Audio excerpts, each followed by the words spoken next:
Hope everybody's having a lovely Tuesday. Pretty nice out there. I've got trouble with me today. Right? And Anne's at home, so I've got different trouble with me today. Okay, today I'm not even going to show you a whole ton of stuff to get started. Let me introduce you to my helper today. This lovely friend of mine is Gwen. She's out front in sewing machine sales, but she mentioned that she doesn't know enough about the scan and cut, so I told her she gets to join me and watch and learn today. We are doing PatchAbilities week and Applique week. So yesterday's video I talked about some of the supplies you'll need to get started, and that includes pattern and maybe something to some sort of fusible product to hold your fun applique pieces to your background. Some sort of fun applique piece, fusible to hold those pieces in place while you stitch them. And today we're going to talk about getting your fabric prep to cut on the scan and cut. I think most people can handle tracing and cutting with scissors, but not everybody has seen how a scan and cut works. And maybe I'll introduce myself too for those of you who haven't seen me before. Hi, I'm Leah. I teach our scan and cut classes here in the store, and I refuse to cut applique by hand. I don't have time for that. So let me show you what I do instead. We'll walk you through all the things you'll need to do to get started. So lots of fun patterns from PatchAbilities. They're very, very friendly to work with, and they're really little projects, so you're not going to be stuck trying to finish a queen size quilt if you decide you absolutely hate applique. But if you set yourself up for success at the beginning, you probably won't hate it. It's pretty fun. It's magic, and you can make such cute things with it that you can't do with regular piecing in your quilting. And you can put applique on anything. You don't have to make wall hangings. You could do applique on a t-shirt. You could do applique on a tea towel. There's all sorts of fun places. So I talked yesterday about different types of fusible. So the first thing we're going to do today is fuse some fabric to some double-sided fusible. And I've got two kinds that I'm going to use because I like both for different places. One is way more affordable. That would be, I'm going to show you guys Wonder Under. And the Brother version of this, which is the Brother Iron-On Fabric Applique Contact Sheet. And then Dawn's grabbed the beginnings. We had a really busy day. We were going to pick all the fabric for one of these today, and we got the barn picked. That's it. So we're going to start with that today. But it will show you ins and outs on both. So in my pattern here, there is a whole lot of pieces that we'll need in different colors, and it's showing kind of groups of colors. So this would be easy to trace onto the back of Wonder Under if you were going to do this by hand, but I'm lazy, so we're not. I'm not. And it also has pieces, the bigger pieces, like those letters. And they are reversed already. So this works really well for fusible web, so that's an R. So having patterns that are reversed already work great if you're using Wonder Under. And some of these things won't matter which way they're going, like flowers. It's art. If you don't get those ones right, it's not a big deal. Other things it's going to matter, like lettering. So I'm going to prep enough white with the Brother fusible, and then I've also got red for the barn and fire truck. And I think I'm going to do that with the Wonder Under, only because I want to show you guys both, and some of these barn pieces are bigger, so they'll work fairly well in the Wonder Under. More affordable to do that way. But the detail in this barn door would be cleaner with the Brother fusible. So prepping the fabric, we're gonna just make sure it's flat before we start. And this fabric is a tone-on-tone white, which I don't know if you can see the good side and the pattern on this. So the Brother Fusible, we want just a piece the right size here. Dawn brought me scissors. She's wonderful. The Brother Fusible is really weird the first time you get it out of the package because it has kind of two really shiny sides and not a clear side of which side is textured, which makes life way harder.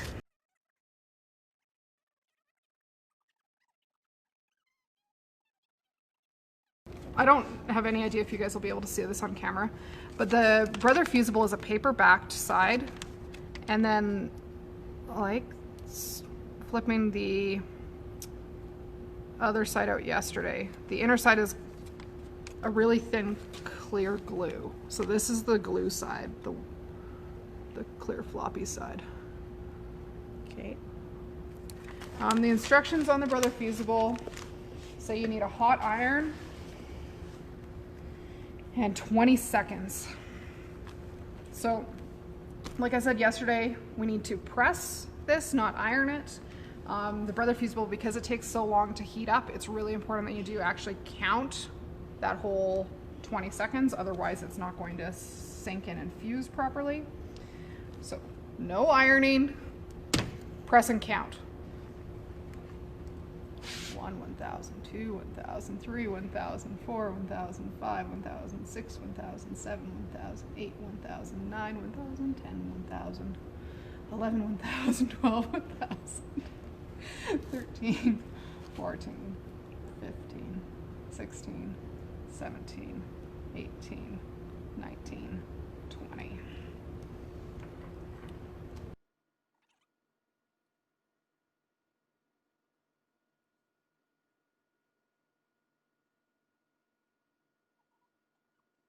One little corner left.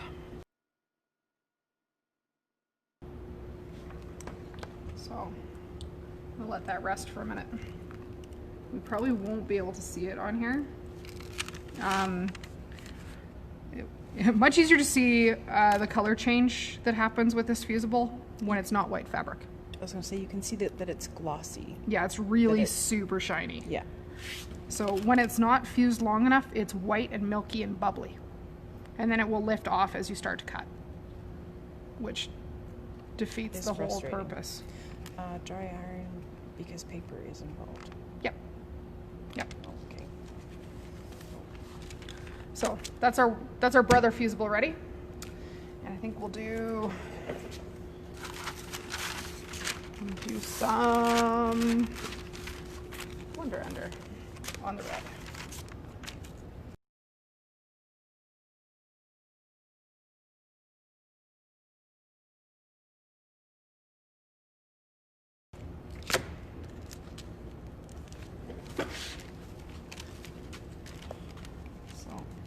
Wonder Under, like I read the instructions yesterday, much shorter fuse, 7 to 8 seconds, hot dry iron.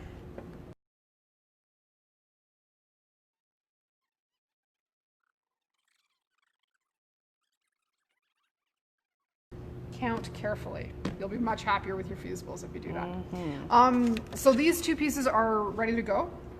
Now that we have fabric prepped, let's pretend we have all the fabric prepped for the whole quilt. So, coming to our scan and cut, the first thing we're going to need to do is when it turns on, you had a flashy movie screen, you just touch the screen and then hit OK. It's going to make some wake up noises, and it's going to reset where the carriage is sitting, which is what the blade sits into.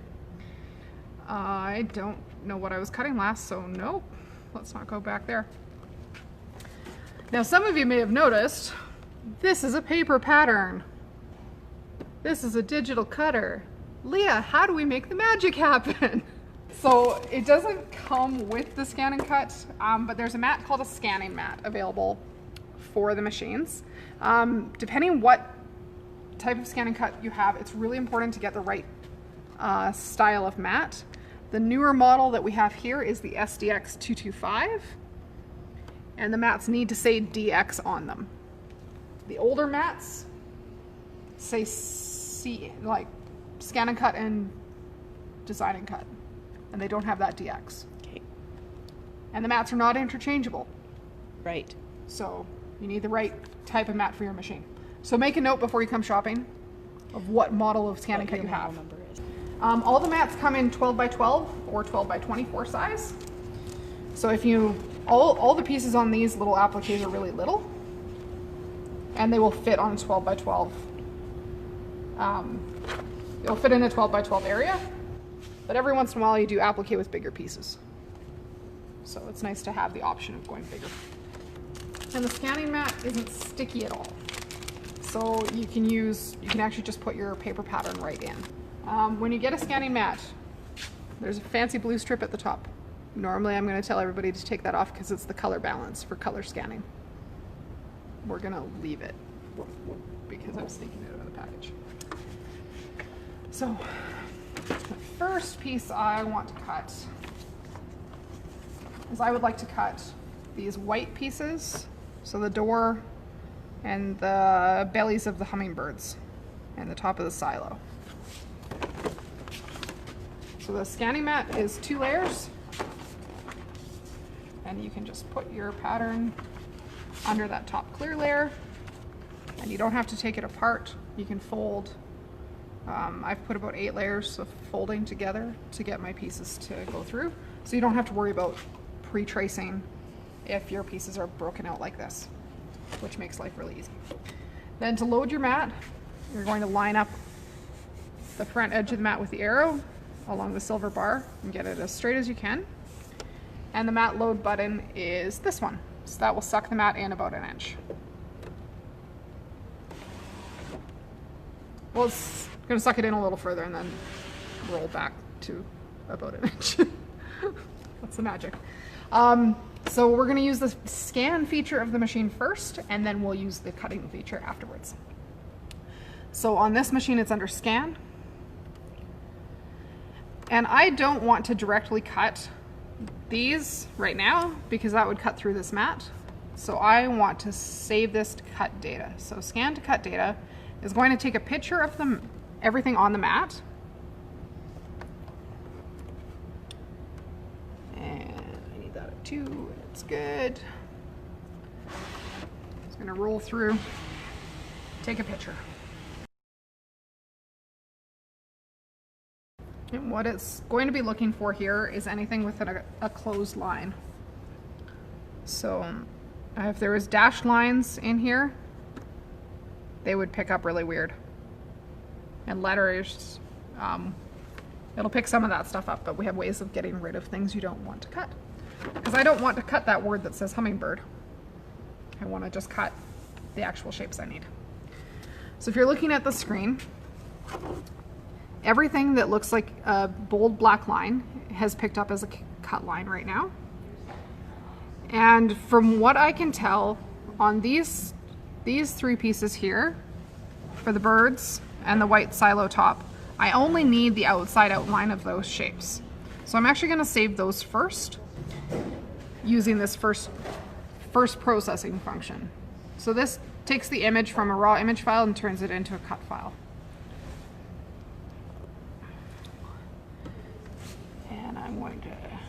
I only need those white ones to start. So you can change what area is picking up. Oh, I have a stylus in here. That'll make this easier. My fingers out of the screen.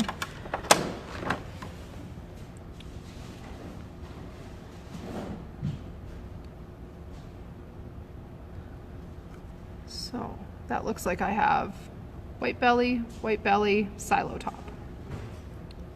And we can preview that after you change the selected area.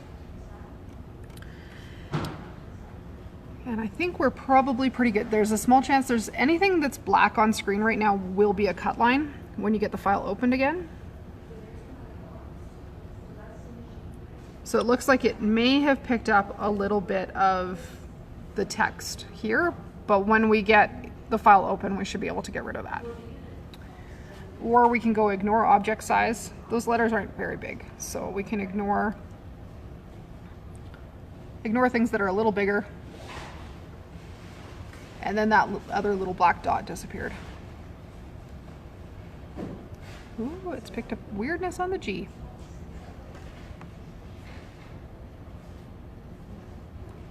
And we can scan in a whole bunch and see what we've got. So we have the silo top, the underbelly of the bird. The other underbelly seems to have attached itself to the G, but that's because the black lines are actually connected in the paper pattern. So that's a piece where we might have a little tiny trim to do, which is not a big deal once we get it apart. And it might get covered by other fabric once we get it out. So I'm actually going to leave that. So I'm happy with that. So I'm going to hit OK, and I'm going to save this to the machine. So when you hit OK, from there, the thing that looks like a machine is the option to save, and it will give you a file number.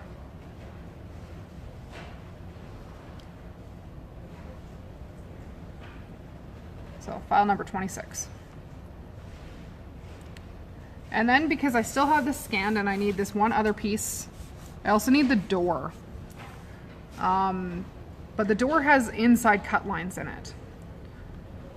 And I don't want to cut those out by hand because that seems horribly fiddly. So you need to handle the image a little bit differently. So selecting the last option here allows us to select multiple objects that are layered. So this option picks only the outer object. This last one here will pick inner objects on it as well, as long as they're enclosed. So then we've got door insides as well. I'm going to preview that. And I think it's looking pretty good, so we're going to hit OK. And we'll save that to the machine as well. 26 and 27. All these pieces can be whatever color you want them to be. So I think we'll make just the base of the barn in red. And maybe parts of the truck, but they're on another page. I don't know if I want my truck to be made of wood. But the fabric we've grabbed looks a lot like wood. It definitely looks like barnwood. It looks like barnwood. It might be from a new Christmas collection that just came in. It could be. So I'm just going to flip the page and we'll just do a new scan to get the barn shape. So to get out of this screen that we're in, we can hit home. And then it has a really terrifying message that says, OK to delete all patterns. And what that really means is is it OK to clear the screen? Because until you actually find a garbage can, you're not deleting anything of your saved files from the machine. So let's do one more scan while we're in scanning mode. So scan to cut data, start. Start. It needs encouragement. Mm-hmm. Press all of the starts and OKs, and you'll find your way through. And nothing is final on this machine until you actually hit cut and go. So on this one, I just want the barn, and it's just a big outside piece again. So we'll pick that first option and just move my selected area to around that barn shape. Because then I don't have all the other stuff on screen that I don't want. And then preview and OK. And save it to the machine. So file 28 for our barn. Okay, so I'm gonna unload the mat. I am done with the scanning mat. I've scanned the couple pieces that I want for today. And we're good for that. But your pattern is still perfectly intact. You didn't have to worry about cutting it apart or tracing or all those good things that might have happened otherwise. And all your pieces are ready to go. And they're already reversed, which is going to work well for particles. So, moving onward, the next part of the puzzle, I'm going to hit home and get out of the scanning screen. So OK to delete all patterns, that just means you're clearing the screen. So OK. And then we're going to go into retrieve data. On the older models, it'll be under pattern, and then save data, it'll be up at the top. So it's a slightly different place on the older screens. But retrieve data will let you open a file that you've made.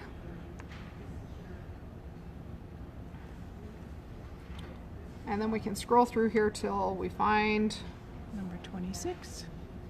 number 26. And then, okay. And then if there was anything on here that we weren't sure about, sometimes it picks up text, and if you weren't able to get rid of it when you save the scan, you have the option of going into edit, and then we can scroll through. Anything with a red box around it is selected, so we can just go through and check. I think I should have 3 pieces, so if I scroll through, 1, 2, 3, 1, 2, 3.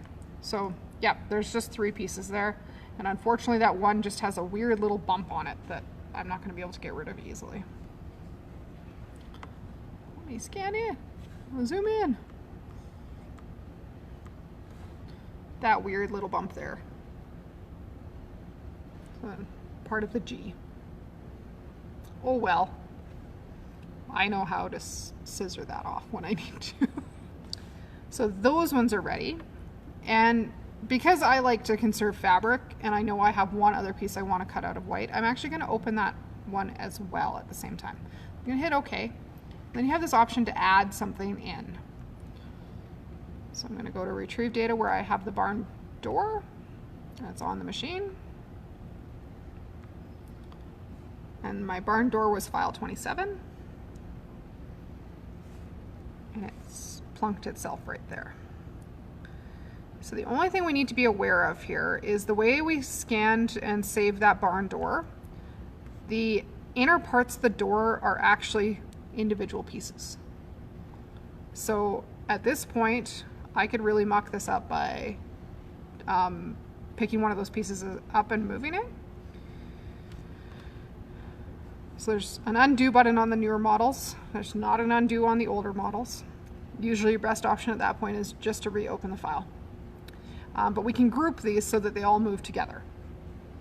So our grouping function is here, and I can select an area,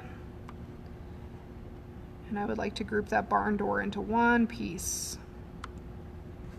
So now I've got the outer piece with a red box on it and 4 inner pieces, all with red boxes. Once they're all selected like that, we can go into Object Edit. And this fancy button here, with the circle and the triangle together, is a grouping function. So those, now that barn door is grouped as one piece, and our slats that hold the door open. I've lost the pattern again, guys. Our white crossbars on the door there are going to stay together and stay the right size. So I think that's ready to cut. I just need a mat to cut it on. And the fusible we used here on the white was the Brother fusible, which is that iron-on fabric applique contact sheet. And it's magic in its own little way, in that the Brother fusible is designed to stick to the standard mat, just as it is. I'm hoping our mat's clean enough. If your mats are not clean, you can scrub them with soap and water, like Dawn dish soap. Something you would clean birds with. Oh, I don't need that in there yet. Hang on. So first recommendation. The Brother fusible, we iron the paper backing on. It gets to come off. It's super staticky usually. And then with fusible side down, this is the only time I do fusible side down is with the Brother fusible, because it's designed to stick to the Brother mat. Okay. I don't know how their engineers did that, but it's magic. Flatten that in. And you want it inside the black area. You don't want fabric hanging out over that. And you don't want puckers or little ridges, so smooth it out as best you can. And the other thing we're going to do on this particular machine is we're going to switch to the fabric blade. So the older models, most of the time you'll just use the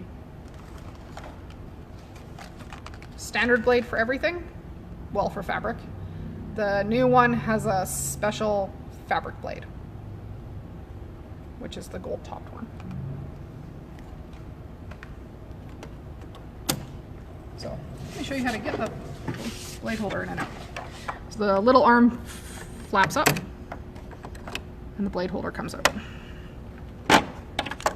Put that in there so I don't lose it. But what this has in it, it's spring loaded. There's essentially an X-Acto knife in there. It's magic. So we'll go in with the brother facing down.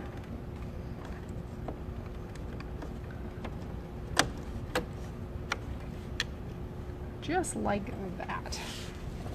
And then our standard mat with our brother fusible on the back of our white fabric. Should be a pretty happy combination. Okay, again, we're going to load the mat.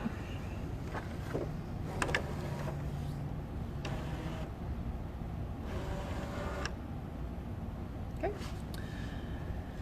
And then we're going to hit OK from this screen. And all the scan and cuts, when you get to the screen that says add or save on it, there's also one that is a blue square. And that blue square is your background scan. Because the last thing you want to do is go to all this work and cut where you don't have fabric. It doesn't make your mats very happy. We're going to do a background scan. It's just going to take a picture of the mat and show us where our fabric is. So if you were cutting out of weird little scraps, you wouldn't have to worry about that.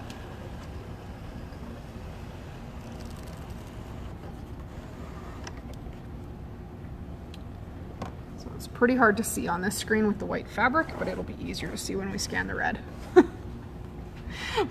White fabric is here, and there's grid lines that match both ways. That's right. You can see the edge of it there. Yeah. You can't see it at all on the screen with the white fabric right now. Cannot. So grid lines are your friend. I know right now that I'm on top of fabric with all my pieces, and I could move them around a little bit if I was concerned, but I know I'm pretty safe. So we're going to hit OK. And then this machine, you have to tell it what you're going to do with it. So I'm going to tell it I'm going to draw, cut. I know the word. I can read. And then we're also going to add in a test cut. So a test cut is a tiny little cut that will not take up very much of your fabric, but is your safety to make sure that your machine is cutting the way you want it to cut. And normally I like to do my test cuts. Oh, come on, just move already. I like to do my test cuts bottom fabric over here. Purely because then I don't have to worry about lifting my fabric to check that it's cut well.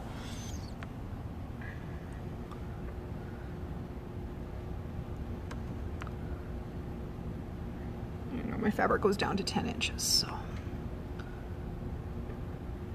And I'm on a 12-inch mat.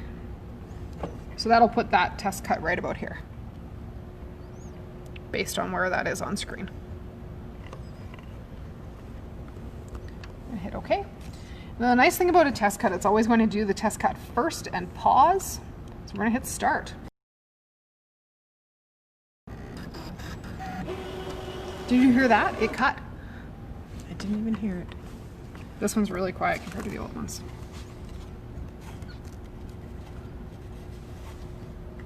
Or it didn't quite cut. Oh, I wonder what I was cutting last. Might have to go check our settings. We'll do test again and move that little cut over just a little bit. This is why we test cut. Ah, I was cutting vinyl last, so it didn't cut all the way through. So we'll go into settings and change that half cut off. Let's try this again. Always test. Always, always test.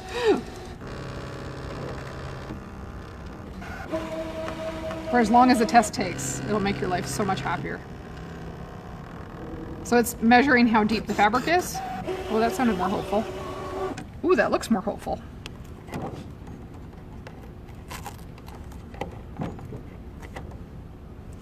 There we go. So our very beautiful little test cut with nice, clean, sharp edges on that little tiny triangle. So if you're happy with the test cut, you can just hit start and it'll cut out everything else on screen.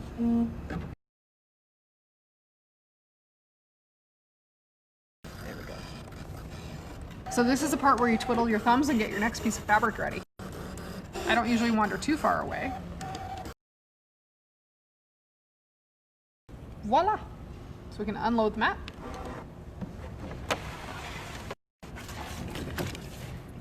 And then your safest way to lift this up and not distort the pieces you ever so carefully cut is to remove the outer piece first. And it looks like I missed a smidge on my bird. So. Oh look, scissors. Every once in a while it misses a thread. One bird piece. Two bird pieces with that weird little bump that was the G. The top of the silo. And my barn door. So to mirror any piece you want, we need to mirror that one. It's under Edit, Object Edit, and this is the mirror. So triangle to triangle. So that's how you mirror. Okay. The triangles are more like half an isosceles triangles when you are on the older machine. So that is cutting with the Brother Fusible on a standard mat. It's slick. These edges are really sharp and really tidy. Nice and accurate. Nice and accurate. So this is where if you need that kind of accuracy on your piece, and it might be raw edge applique when you're done, that's where the Brother Fusible shines, because it does leave you those nice, really solid edges. The Wonder Under isn't designed to stick to these mats, and because the Wonder Under is a really thin surface glue, if you stick the Wonder Underside down, it's quite likely going to glue itself to the mat on you. So anything with Wonder Under or any other fusibles, I always do fusible side up, which is different than how I cut the Brother Fusible. I cut fusible side down. This is why you need to pay attention to ups and downs. So if it's easier to use all one type of fusible for your project so you don't have to remember, then that might be easier. I personally take the paper off my Wonder Under before I cut it. Lots of times in my life at home, I'll fuse a whole bunch of stuff one day and like 3 days later come back to cut it. And usually in that time frame, the paper separates just enough that it lifts and drags Catches when it starts to cut. Okay. So personal preference, everybody's a little different on that. Just means you can't label your pieces. You just have to line them up on your pattern when you're done. Figure out what they are. I'm going to take the paper off. And then what I have here is another standard mat, but I've added an extra layer of sticky. So this is, it comes with the scan and cut, but it's called the high-tech adhesive fabric sheet. So essentially it's one more layer of sticky that's going to go on top of the main cutting area in your mat, but it makes it sticky enough that it's going to hold fabric. It's really going to hold lots of stuff. So don't stick your paper pattern to this. You will not have a paper pattern when you're done. You'll have a not sticky spot on your mat. But it's really sticky. It's going to keep your fabric from shifting and pulling as you cut. So same thing here. Fusible side up with the Wonder Under. And I'm going to go rogue and put this somewhere different. Put it in the middle. So you don't have to only cut in the top corner of your mat. You can put fabric wherever you want, because you can move your pieces to where you have fabric. So fusible side is up, and this is that lovely barn fabric. So we're gonna hit home and go find my barn. So same thing. I think this is the right direction. Also, it's a barn. I'm hoping it's symmetrical. I could double check with a letter. I'll scan something else and double check that what I'm doing. Normally I'd start with the letters. So we're going to do the background scan again so I can make sure that my barn lands on fabric in some sort of reasonable fashion. So this is a stripy fabric, so I could change the direction of the stripes on the front of my barn if I wanted. So I get to decide at this point, do I want my barn with the stripes going horizontal, or do I want this barn with the stripes going vertical? I think I want them going horizontal. So I'm going to rotate this, because I put my fabric where it made sense to put my fabric, but everything else needs to change. So I can, this is the rotate button, and I can rotate it by 90 or some other weird amount. You don't want it right at the edge of the fabric because you don't want it to lift and drag along the edge, but pretty close will be good enough. And then I could actually flip that around and probably get better fabric economy that way, because then I'd have more weird bits around there. If we needed to mirror, this is where our mirror function is again. So okay, and okay, and okay. And I'm going to tell it I want to cut. And it's still the fabric blade, and I'm still going to add in a test cut.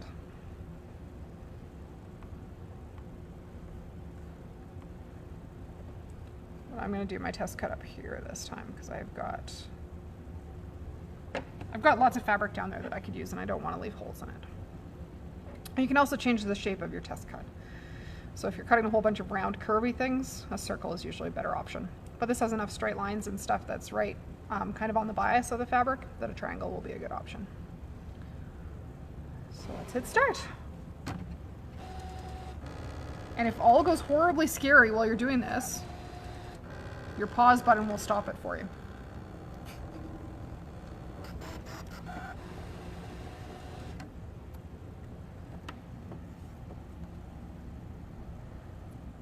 Teeny tiny little test cut. Looks good, nice and clean edges. And then we'll start and continue and cut our barn.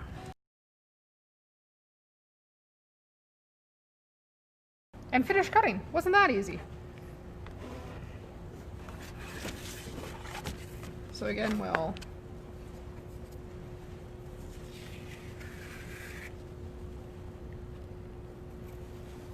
gently lift it so we don't distort it.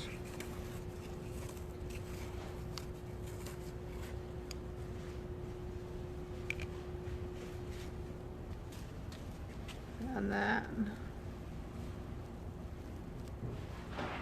There we go. that's looking like a barn to me. That is the kind of the really quick, dirty version of scan and cut.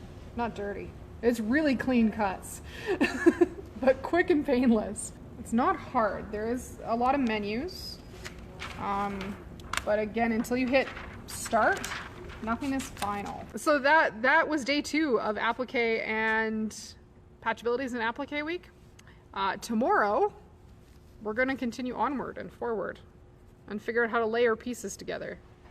And one day we'll stitch this week. Stitching, so much fun. Thank you for joining me today on Tech Tip Scan and Cut Applique Cutting Tuesday. If you have questions, I'm more than happy to answer them. So thanks for joining me today. Thanks, Gwen, for filming. No problem. See you soon, guys. And we'll see you soon. Be safe, be kind, be calm. Get some sunshine. Go hang out in a garden or under a tree. I saw somebody napping in a tree. Have a great day, guys. Bye.